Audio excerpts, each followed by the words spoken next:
ठीक है, तो ये भी क्वार्टर जॉइंट इसी तरह होता है। चलिए इसमें भी हम क्वार्टर का ही इस्तेमाल करते हैं। ये दो राउंड शेफ्ट को जोड़ने के लिए में काम आता है। इसमें एक रॉड पे को एक सॉकेट के रूप में प्रयोग किया जाता है, सॉकेट के रूप में बनाया जाता है, और दूसरे रॉड के सिरे पे एक स्पिगॉट बना दिया जाता है।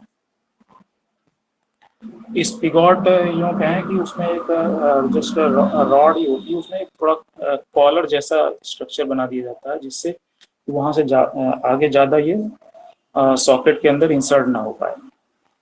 इस पिगार्ट का जो डायमीटर होता है वो सॉकेट के इनर डायमीटर के बराबर ही होता है, ताकि वो सॉकेट के अंदर आसानी से इंसर्ट हो सके। उस स्पिगॉट को सॉकेट में इंसर्ट करने के बाद में उनके जो होल्स हैं, उन होल से एक्सिस के परपेंडिकुलर क्वार्टर इंसर्ट कर दिया जाता है। इसलिए इस तरह की टेम्पररी ज्वाइंट बन जाता है। स्पिगॉट एंड सॉकेट ज्वाइंट इधर यहाँ दिखाया गया है, कैन सी हियर।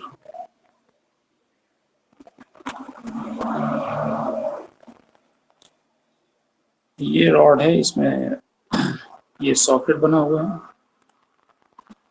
ठीक है, जैसे हम लोग पहले क्या बना रहे थे, फॉर्क बना रहे थे, तो यहाँ फॉर्क की जगह मतलब एक एनक्लोज्ड फॉर्क कह सकते हैं इसको, एक सॉकेट मीन्स इसमें अंदर होल है। और ठीक है, ये एक्चुअल रॉड का डायमीटर साइज है ये। उसके बाद में सॉकेट बनाया, तो अंदर जो इनर डायमीटर है वो इसी के जस्ट बराबर है, और दूसरी रॉड में एक स्पिगॉट बना दिया। ठीक है, एक कॉलर बना दिया है, इसको बोलते हैं स्पिगॉट एंड। स्पिगॉट एंड को हमने सॉकेट एंड के अंदर इंसर्ट कर दिया है, और होल जब अलाइन हो गया उसके बाद में ये क्वार्टर है, इस क्वार्टर को इसमें ऊपर से इंसर्ट कर दिया है। सो ये समझे हुए स्पिगॉट एंड। स्पिगॉट एंड क्वार्टर जॉइंट को हम इस एग्जाम्पल से अच्छे से समझ सकते हैं। ये रॉड है, इसका डायमीटर है 24 mm। ठीक है, इसमें ये स्पिगॉट बना हुआ है। इसको इस पोर्शन को जो ये क्रॉस हैश्ड है इसको बोलते हैं स्पिगॉट। और ये दूसरी रॉड है जिसको इस रॉड से कनेक्ट करना है। सर ये ठीक है, ये सॉकेट बना हुआ है और इसमें हमने ये स्पिगॉट बना दिया। ठीक है, ये जो स्पिगॉट एंड है इसका डायमीटर कम भी हो सकता है, ज़्यादा भी हो सकता है, रॉड के डायमीटर से वेरिएशन हो सकता है, बट जितना होगा सॉकेट का इनर डायमीटर भी उतना ही बनाना पड़ेगा। सो इसको इसमें इंसर्ट करके और उसके बाद में ये जो होल्स हैं ये अलाइन होने के बाद में इस क्वार्टर को इसमें डाल दिया जाएगा। कंप्लीट असेंबली होने के बाद जो असेंबल डायग्राम है वो इस तरह से है। ठीक है, here this is the socket, this is spigot और ये क्वार्टर। ये इसका फ्रंट व्यू है, और साइड व्यू देखेंगे तो इस तरह दिखेगा। ठीक है, ये एक्चुअल जो शैफ्ट है उसका क्रॉस सेक्शन है, और ये क्वार्टर शो कर रहा है। ये यहाँ पर इस पिगॉट का डायमीटर है, और ये आउटर डायमीटर ये सॉकेट के आउटर डायमीटर को शो कर रहा है। ठीक है, ये आपका सॉकेट है, सॉकेट के से प्रोजेक्शन ले लेंगे तो ये आउटर डायमीटर शो करेगा। ये स्पिगॉट से प्रोजेक्शन ले लेंगे, स्पिगॉट डायमीटर, और ये शैफ्ट का।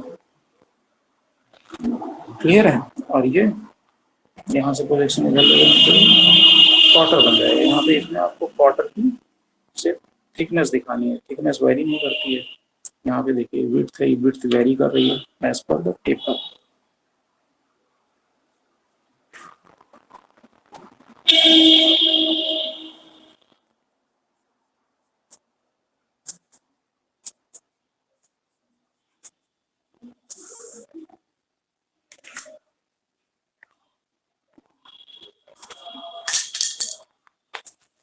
तो अभी तक हमने दो ज्वाइंट जो देखे, that is cotter and gib and cotter joint and spigot joint, socket and spigot joint, वो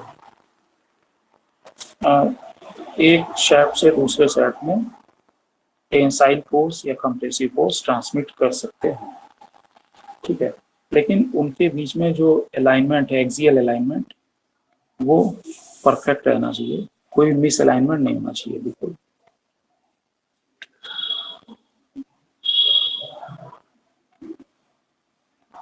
लेकिन यहाँ जो नकल जॉइंट है, इसमें दोनों शेफ जो या दोनों रॉड्स जो ज्वाइंट की जा रही है उनके बीच में थोड़ा सा स्लाइट एक्सियल अलाइनमेंट पॉसिबल है।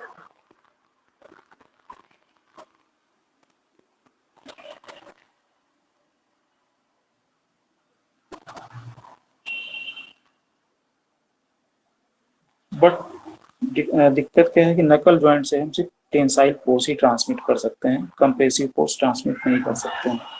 नकल जॉइंट एक यहाँ पे दिखाया गया है, आप देख सकते हैं। इसमें दो रॉड्स देखिए, एक रॉड ये है, इसका छोटा सा पोर्शन दिखाया गया, दूसरी रॉड ये है। तो एक रॉड पे हम फॉर्क एंड बनाते हैं, सिमिलर जैसे क्वार्टर जॉइंट में बनाया था, एक फॉर्क बना दिया है, ये इसका फॉर्क है, ये फॉर्क एंड है फॉर्क पे। और दूसरी रॉड पे होल बनाने के लिए एक आई एंड बोलते हैं, ये आई एंड।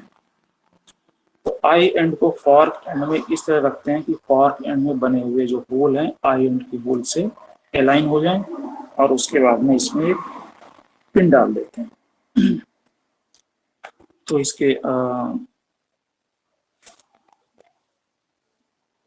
अलग अलग पार्ट्स यहाँ पे दिखाए गए हैं इस डायग्राम में।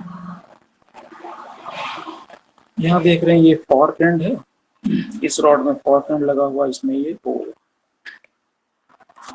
दूसरा ये आई एंड है, इसमें भी एक होल बना दिया गया है। इस ज्वाइंट को कंप्लीट करने के लिए एक कॉलर की जरूरत पड़ती है, और एक टेपर पिन, और एक ये पिन है। तो आई एंड को इसमें फॉर्क एंड में डाल करके इस पिन को इन होल्स के अंदर इंसर्ट करने के बाद में इस साइड में, पिन के इस साइड में एक कॉलर को डाल देते हैं, और पिन में एक होल होता है, इस पिन में एक होल होता है, और इस कॉलर में भी एक होल होता है। आपको दिख रहा है होल?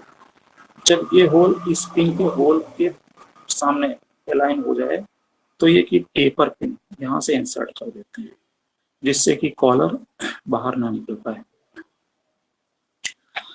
तो इसका फाइनल जो असेंबल्ड ड्राइंग है वो ये फॉर्क के अंदर आई एंड को डाल दिया, इसमें ये पिन इंसर्ट कर दी, पिन के बाद ये कॉलर देखिए डाल दिया ओपन साइड में, और उसके बाद में ये छोटी वाली पिन जो आपको दिखाई थी ये यहाँ कॉलर में लगा दिया। ठीक है, तो ये नकल जॉइंट कंप्लीट हो गया।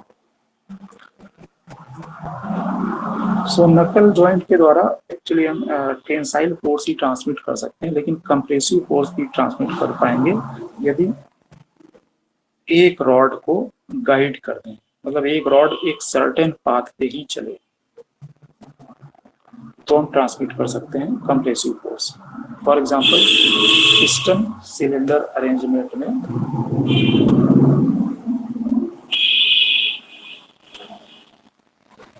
जैसे आपने आईसी इंजन देखा है या पंप देखा है, तो यहाँ पे पिस्टन है, ये cylinder piston, this is connecting rod.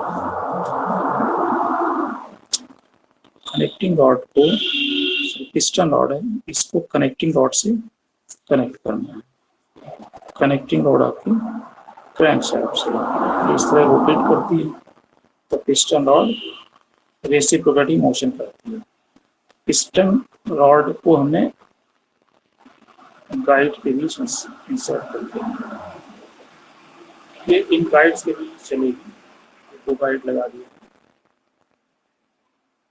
अगर एक गाइड न लगाते तो इस होल के अबाउट ये ऐसे ऐसे मूव कर सकती थी, रोटेट कर सकती थी। जब ये गाइड के बीच चलेगी तो आप इसको बाहर खींच सकते हैं, और इसको जब कंप्रेस करेंगे अंदर की तरफ पुश फोर्स लगाएंगे, मींस कंप्रेसिव फोर्स लगाएंगे, तो ये इधर मूव करेगा।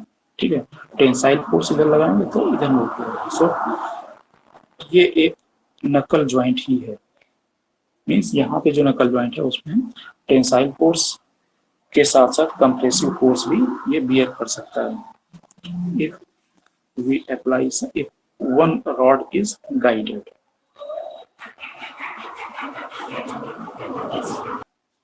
So ये रॉड पे हमने फॉर्क बना दिया है। रॉड का डायमीटर 25 mm है और फॉर्क का डायमीटर 30 mm।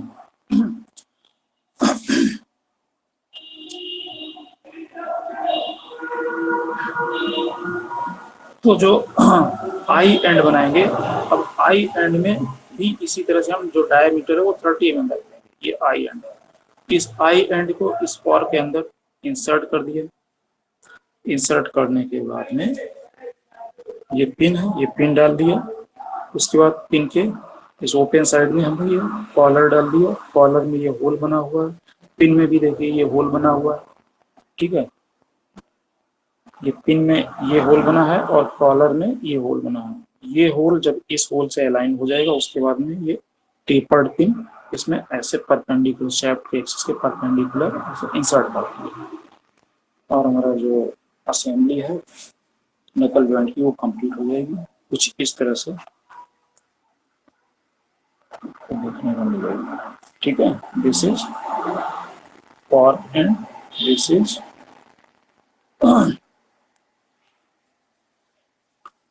आई एंड और फॉर्क एंड के होल अलाइन हो गए। इसमें आपने ये पिन डाल दिया है, ठीक है। पिन के बाद इधर ये कॉलर डाल दिया है। पिन का और कॉलर का ये होल जब मैच कर दिया तो इसमें पतली वाली पिन इंसर्ट कर दिया।